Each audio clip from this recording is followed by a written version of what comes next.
They stole $500 million in art and vanished without trace. In the early hours of March 18th, 1990, two thieves would execute history's greatest art heist. Decades later, I walk these halls seeking patterns in the darkness, reconstructing what vanished that night. They came disguised as Boston police officers, their deception polished and precise beyond amateur thieves. The night security guard made a choice that would haunt the art world forever. He opened the door. Standing here now, I feel the weight of that moment when security protocols shattered like glass. The guards were quickly overpowered, bound with duct tape, and imprisoned in the museum's dark basement. For 81 minutes, the thieves moved through galleries with purpose, selecting their targets with disturbing precision.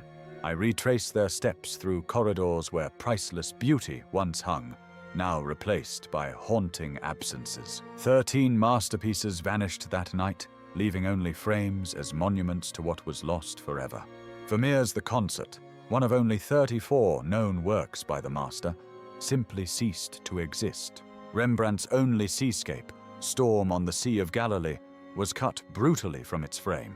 Evidence accumulated over decades. Photographs, witness statements, theories that lead nowhere and everywhere simultaneously. I sift through reports, searching for the pattern that explains how 13 paintings vanished into thin air. $500 million in art, but the cultural value exceeds any number we can calculate. The Dutch Room became a crime scene that museum staff chose never to restore, preserving the theft. I stand as witness to absence, guardian of questions that have outlived those who first asked them. The Federal Bureau of Investigation opened case number HM7802, dedicating thousands of hours to the mystery. $10 million remains unclaimed, a fortune waiting for information that never seems to arrive. Theories point toward organized crime families, their tentacles reaching from Boston's underworld into art's highest echelons. The investigation led through Boston's shadowed streets, where art and criminality intersect in dangerous ways.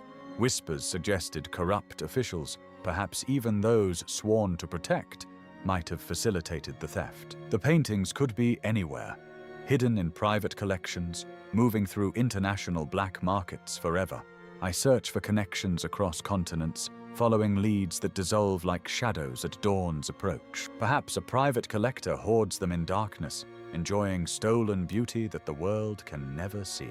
1990 becomes 2000, then 2010, and still the paintings remain ghosts. Evidence boxes accumulate dust, while the case file grows thicker, heavier with possibilities and dead ends.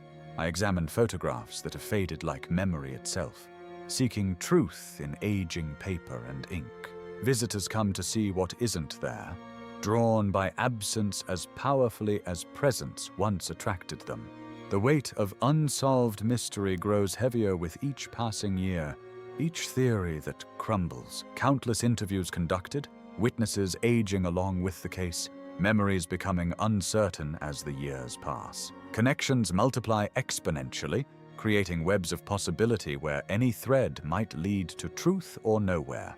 The security guards became footnotes in history, their single decision defining their entire lives forever. Isabella Stewart Gardner herself watches from her portrait, witnessing the violation of her precious collection. The museum endures through seasons and decades, its wounds deliberately preserved as testament to that night. Modern technology brings new tools to an old mystery, algorithms searching where human eyes have failed. The search expanded globally, touching Interpol offices, art recovery specialists, and museums on every continent. The thieves themselves remain phantoms, never identified with certainty, never brought to face justice. The art world transformed, security measures intensified.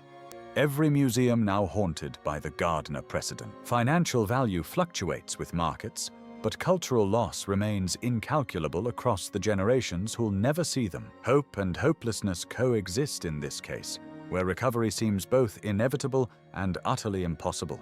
Media coverage never ceases, each anniversary bringing renewed attention, fresh theories, and continued frustration. I walk this path countless times, my vigil endless, representing all who refuse to let mystery become accepted. Each empty frame became a monument, a memorial to absence, transforming loss into something almost sacred. Art that vanishes never loses power. Absence creates a presence more haunting than any painting could be. The world's imagination remains captivated, millions drawn to a story with no ending, no resolution, no closure. Theories multiply infinitely while truth remains singular, hidden, waiting somewhere in the darkness for discovery. I stand before these frames not seeking closure, but bearing witness, becoming part of the story I investigate. Some mysteries endure beyond solving, their power residing not in answers but in the questions they eternally pose.